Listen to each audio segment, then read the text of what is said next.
ریاست سے نہیں رہی یا کوئی بڑا شہر ایسا نہیں رہنا جہاں میں نہ گیا ہوں، لیکن بنگال والے جس انداز میں درود شریف پڑھتے ہیں، یہ ہندوستان میں نے کہیں اس طرح درود شریف پڑھتے نہیں. سبحان اللہ، سبحان اللہ. مجھے آپ کا یہ درود شریف پڑھنا بہت پسند آتا ہے. اللہ تعالیٰ اس کی برکتیں آپ کی نسلوں کو عطا فرمائے. آمین آمین ثم آمین. جس آیت کریمہ کی میں نے تلاوت کی ہے، اللہ تبارک و تعالیٰ اس کے متعلق مجھے حق کہنے اور آپ سب کو حق سن کر اس پر عمل کرنے اور اسے عام کرنے کی توفیق عطا فرمائے. اللہ تبارک و تعالیٰ ارشاد فرماتا ہے، یا ایھا الذین آمنوا قوا انفسکم واہلیکم نارا، اے ایمان والو اپنے آپ کو اور اپنی اولاد کو، اپنے گھر والوں کو جہنم کی اس آگ سے بچاؤ جس کا ایندھن انسان اور پتھر ہے. یعنی اللہ رب العزت نے جو جہنم کی آگ جلا رکھی ہے، جہنم کی آگ دنیا کی آگ سے 70 درجہ زیادہ تیز، کہ جو دنیا کی آگ سے 70 درجہ زیادہ اس میں حرارت ہے، اس میں تیزی ہے. اللہ فرماتا ہے اس آگ کا ایندھن لکڑی نہیں ہے، اس آگ کا ایندھن کوئلہ نہیں ہے، بلکہ اللہ ارشاد فرماتا ہے اس آگ کا جو جہنم کی آگ ہے وہ انسانوں سے جلتی ہے، وہ انسانوں سے بھڑکائی جائے گی، وہ پتھروں سے بھڑکائی جائے گی. اللہ کے رسول صلی اللہ علیہ وسلم جہنم کی آگ کو بیان کرتے ہوئے ارشاد فرماتے ہیں 1000 سال تک اللہ نے جب جہنم کی آگ کو بھڑکایا ہے تو وہ سرخ ہو گئی، یعنی لال ہو گئی. ذرا غور فرمائیں، اور ایک چولہا سلگاتی ہے تو حرارت کا عالم کیا ہوتا ہے، ہم چولہا جلاتے ہیں تو حرارت کا عالم کیا ہوتا ہے. جس جہنم کو 1000 سال تک اللہ نے بھڑکایا ہو، اللہ کی طاقت کا اندازہ کرو، اللہ کی قوت کا اندازہ کرو. جس اللہ نے 1000 سال تک جہنم کی آگ کو بھڑکایا ہو، اس جہنم کی آگ کی حرارت کا عالم کیا ہوگا، اس کی تیزی کا عالم کیا ہوگا.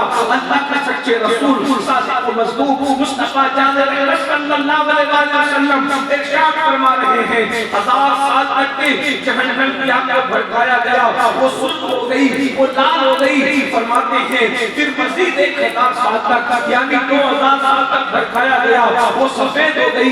پھر فرمایا 1000 سال اور یعنی 3000 سال تک جب اس کو بھڑکایا گیا تو وہ کالی ہو گئی، وہ سیاہ ہو گئی. اب جہنم کی آگ میں کوئی روشنی نہیں ہے، جہنم کی آگ میں کوئی اجالا نہیں ہے. اللہ اکبر. جس پہ پتھر ڈالے جائیں تو پگھل جائے، جس پہ پہاڑ ڈالے جائیں تو پگھل جائے. ذرا غور کریں میرے بھائیوں، اور اگر بہنیں بھی موجود ہیں، مائیں بھی موجود ہیں، ان سے میں توجہ چاہتا ہوں. اللہ اکبر. جس کے پہاڑ پگھل جائیں گے، جس کے پہاڑ پگھل جائیں گے، اس میں ہمارے جسم کا کیا ہوگا. ہمارا جسم تو دنیا کی آگ کی جل جاتا ہے، ہمارا جسم تو دنیا کی آگ بھی پگھل جاتا ہے. یہ دنیا کی آگ سے 70 درجہ زیادہ تیز و ترار وہ جہنم کی آگ. اللہ اکبر. جو آگ اللہ ایسی دردناک اور خطرناک آگ ہے جس پہ پہاڑ پگھل جائے. اللہ اکبر. اس میں ہمارے جسم کا کیا بنے گا. ایسی آگ سے بچنے کے لیے اللہ نے حکم دے رہا ہے کہ تم بھی جہنم کی آگ سے بچو، اپنی اولاد کو بھی جہنم کی آگ سے بچاؤ.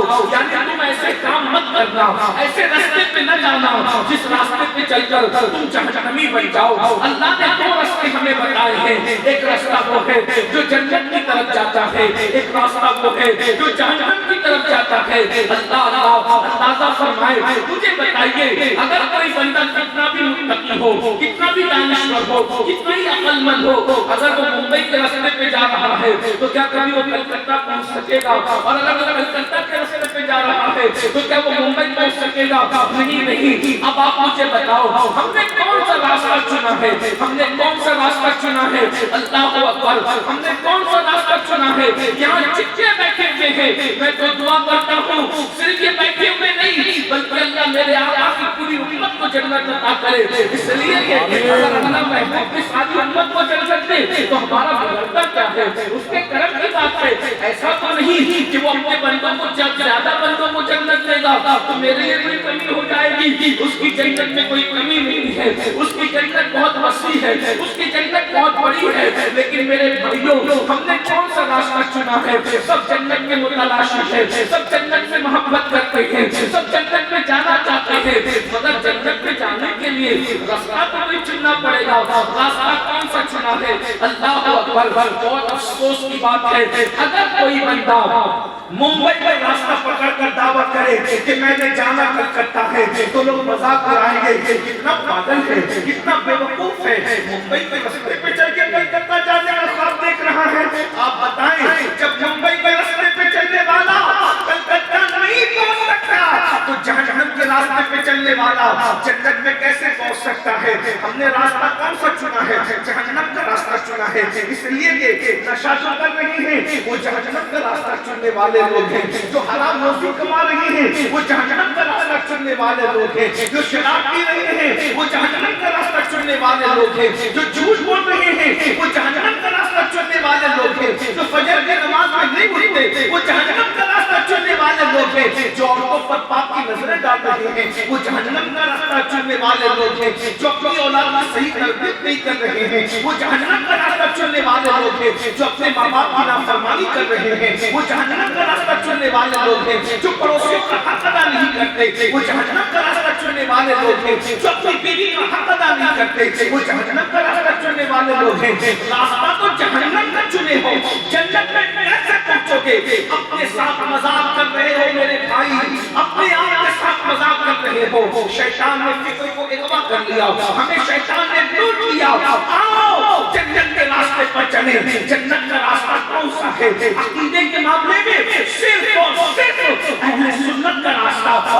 سبحان اللہ، سبحان اللہ، سبحان اللہ۔ ولیوں کی محبت کا راستہ جنت کا راستہ ہے، اہل بیت کی محبت کا راستہ جنت کا راستہ ہے، صحابہ کا راستہ محبت کا راستہ جنت کا راستہ ہے، رمضان کے روزوں کا راستہ جنت کا راستہ ہے، سچ بولنا جنت کا راستہ ہے، نگاہوں کی حفاظت کرنا جنت کا راستہ ہے۔ میرے امام کہتے ہیں تیرے غلاموں کا نقش قدم برائے خدا وہ کیا بہن سکے، جو یہ سراغ لے کے چلے لحد میں عشق رخے سے شنشردار لے کے چلے، اندھیری رات سنی تھی چراغ لے کے چلے۔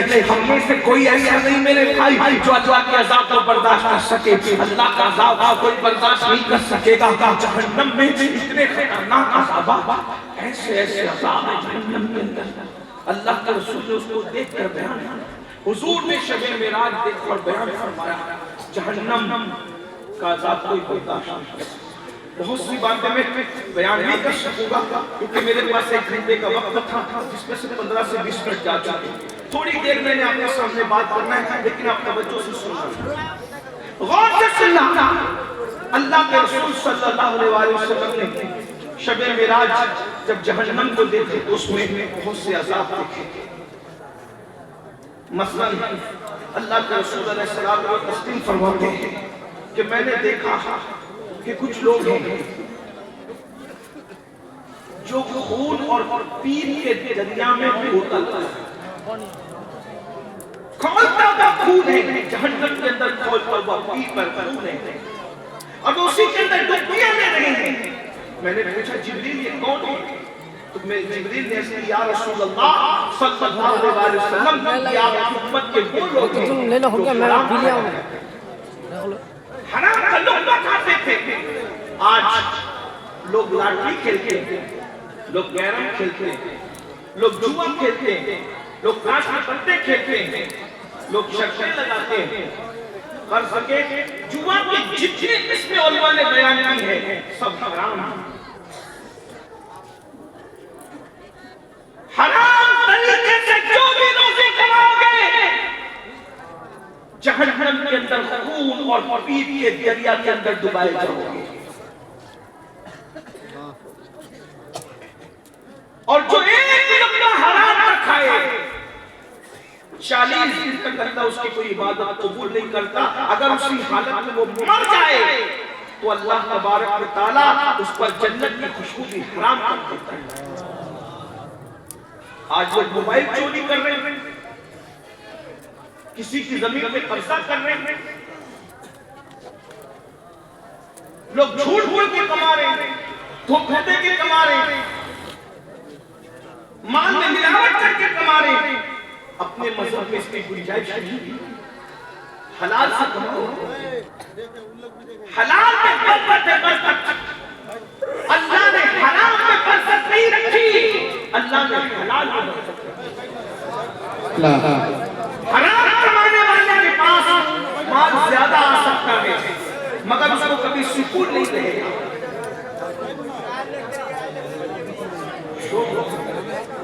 کتنی اچھی سے سب کا مجمع سنتا ہے کہ چند بھائی شور کرتے ہیں۔ سن لو بھائی، اتنی محنت سے ہزاروں لوگ آپ جمع کرتے ہو، ایک بات چلا کر کے پورے محفل کا مذاق کرتے ہیں۔ کوئی بات نہ تو سن، میں بیٹھا ہوں، ایک بار سب کو شریف پڑھنا۔ اللہم صلی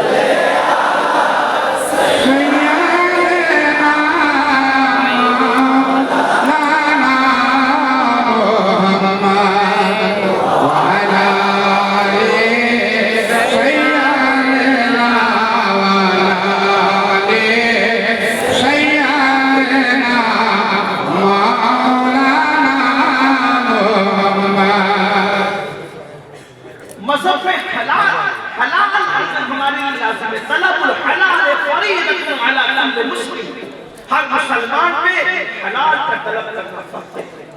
حلال میں برکت ہے۔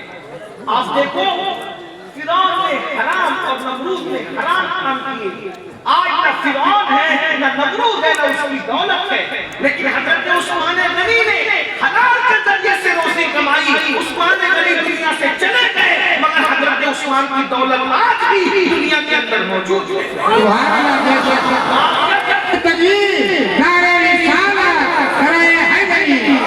آپ جب مدینہ منورہ جاتے ہو تو حضرت سیدنا عثمان غنی نے جو ان کے مال سے جو حرم کے لیے بلڈنگیں وقف کی گئی ہے، آج لکھا ہوا ہے کہ حضرت عثمان کی طرف سے یہ بلڈنگ حرم کے لیے وقف ہے، یعنی دولت عثمانی آج بھی موجود ہے۔ سچائی سے کماؤ، دیانتداری سے کماؤ، حلال سے کماؤ، تھوڑی دیر میں ترقی ہوگی لیکن ایسے ترقی ہوگی کہ وہ ترقی کبھی ختم نہیں ہوگی۔ حرام کے ذریعے سے جلدی ترقی ہوگی لیکن اس کے بعد آپ کو سکون نہیں ملے گا۔ حرام جتنی تیزی سے آتا ہے اتنی تیزی سے چلا جاتا ہے، اس لیے حلال ہمیشہ باقی رہنے والا ہے، حرام ہمیشہ باقی رہنے والا نہیں ہے۔ اس لیے میرے آقا صلی اللہ علیہ وسلم نے فرمایا جہنم کے اندر میں نے پورا پیٹ کے دریا میں حرام کھانے والوں کو ڈوبتے دیکھا، ان کو ڈبکیاں لیتے دیکھا۔ اس کے بعد میرے آقا اور تم سب کے آقا و مولا مصطفیٰ جان رحمت مالک کونین صلی اللہ علیہ وسلم ارشاد فرماتے ہیں میں نے کیا دیکھا کہ کچھ لوگ ہیں جو جن کے ناخن لوہے کے ہیں، لوہے کے ناخن ہیں اور لوہے کے ناخن سے وہ اپنے چہروں کو نوچ رہے ہیں، اپنے سینوں کو نوچ رہے ہیں۔ اللہ اکبر! آپ اندازہ کریں اگر کسی کے ناخن ہو اور ناخن ہمارے اپنے ناخن ہوتے ہیں، ہم اس سے کھجا لیتے ہیں تو کتنی تکلیف ہوتی ہے، زخم ہو جاتا ہے۔ لیکن ان ناخن کی بجائے، انسانی ناخن کی بجائے اگر کسی کے ناخن لوہے کے ہو جائیں، کسی کے ناخن جو ہے لوہے کے ہو جائیں، تانبے کے ہو جائیں، پیتل کے ہو جائیں اور وہ اپنے منہ کو نوچے، اپنے سینے کو نوچے، اس کا کیا بنے گا؟ اللہ اکبر! صحابہ کرام رضوان اللہ تعالیٰ علیہ مجمعین نے یہ سنا تو حیران ہو گئے، اور جب میرے آقا نے فرمایا یہ منظر میں نے دیکھا تو میں نے جبریل سے پوچھا اے جبریل یہ کون لوگ ہیں؟ تو جبریل امین نے کیا یا رسول اللہ یہ آپ کی امت میں وہ لوگ ہیں جو دنیا کے اندر چغل خوری کیا کرتے تھے، یعنی ادھر کی بات ادھر لگایا کرتے تھے اور لوگوں کی غیبت کیا کرتے تھے، یعنی پیٹ پیچھے لوگوں کی برائی بیان کیا کرتے تھے۔ اللہ اکبر! آج یہ دونوں چیزیں ہمارے درمیان عام ہیں۔ پہلے عورتیں غیبت کرتی تھی، اب مرد بھی غیبت کرتے ہیں۔ پہلے عورتیں چغلیاں کرتی تھی، اب مرد بھی چغلیاں کرتے ہیں۔ ادھر کی بات ادھر لگانا اس کو چغلی کہتے ہیں۔ اللہ کے رسول صلی اللہ علیہ وسلم ارشاد فرماتے ہیں چغل خوروں پر اللہ نے جنت کی خوشبو بھی حرام کرتی ہے، جو ادھر سے سن کے ادھر لگاتے ہیں، ادھر سے سن کے ادھر لگاتے ہیں، مسلمانوں میں جدائی پیدا کرتے ہیں، مسلمانوں میں اختلاف پیدا کرتے ہیں، میاں بیوی میں اختلاف پیدا کیا جا رہا ہے چغل خوری کی وجہ سے، بھائی بھائی میں دنیا پیدا کی جاتی ہے چغل خوری کی وجہ سے، بیوی میں دنیا پیدا کی جاتی ہے چغل خوری کی وجہ سے، آدمی میں دنیا پیدا کی جاتی ہے چغل خوری کی وجہ سے۔ اگر چغل خوری بند ہو جائے تو امت کے نوبت کے ساتھ جھگڑے ختم ہو جائے۔ یاد رکھو ہمیں جو بھیجا. اللہ کا توڑنا پسند نہیں ہے, اللہ کا جوڑنا پسند ہے.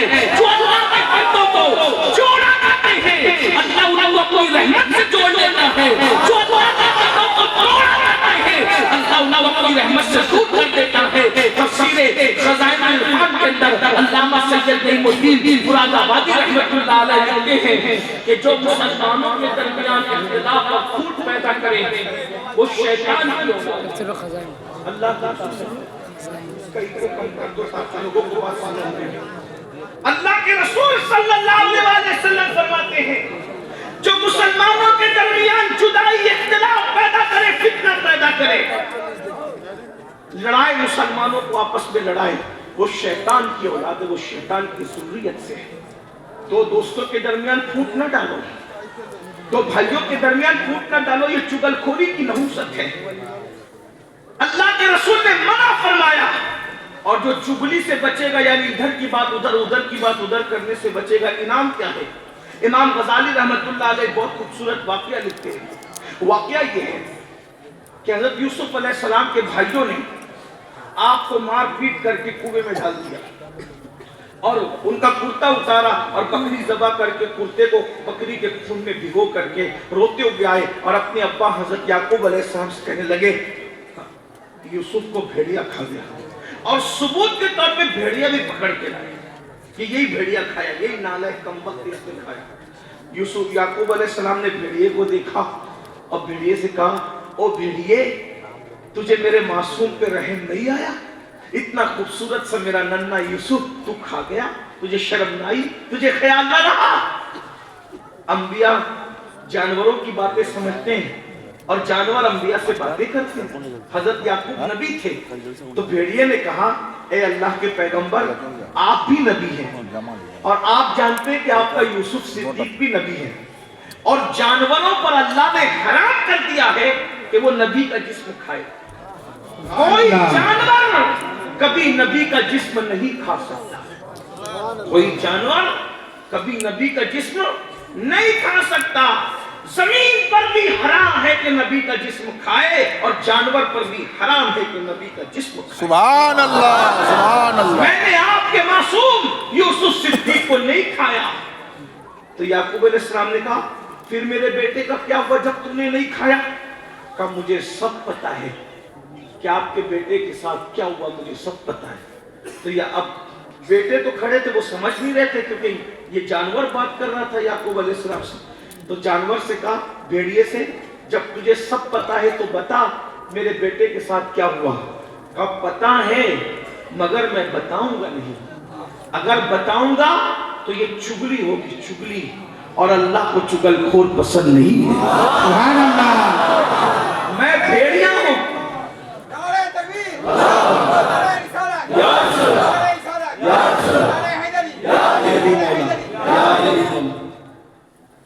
میں بھیڑیا ہوں مگر چغل خور نہیں ہوں, ادھر کی بات ادھر کرنے والا نہیں ہوں, میں چغلی نہیں کرتا تاکہ آپ کے اور آپ کے بچوں کے درمیان جدائی پیدا ہو, نفرتیں پیدا ہو, یہ کام میں نے نہیں کرنا. اللہ کو اس بھیڑیے کی ادا اتنی پسند آ گئی کہ بتا دیا گیا اصحاب کہف کا کتا جیسے جنت میں جائے گا ویسے حضرت یوسف علیہ السلام کا بھیڑیا بھی جنت میں جائے گا.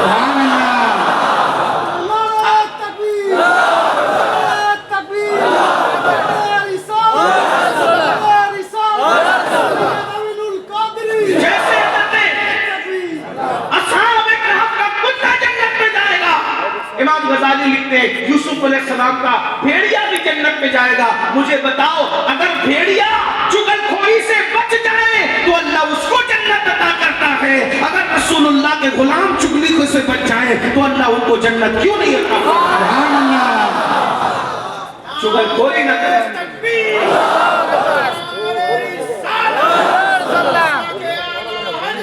میرے عزیز میرے بھائیوں, آج ہمارے گھر میں جو نفرتوں کا ماحول ہے, ایک دوسرے کا منہ نہیں دیکھنا چاہتے, اس کی سب سے بڑی وجہ چغلیاں ہیں. چغل خوری سے, ادھر کی بات ادھر کرنے سے دوستوں میں دوریاں پیدا ہوتی ہے, ماں باپ کے درمیان اور بچوں کے درمیان دوریاں پیدا ہوتی ہے, بہنوں کے درمیان دوریاں پیدا ہوتی ہے. بلکہ ایک بات میں آپ کو بتاؤں, اگر مسلمان کو ملانے کے لیے, اگر مسلمان کو دوسرے مسلمان سے ملانے کے لیے جھوٹ بھی بولنا پڑے تو بول دو، وہ سچ جو مسلمانوں میں جدائی پیدا کرے، اس کی بجائے وہ جھوٹ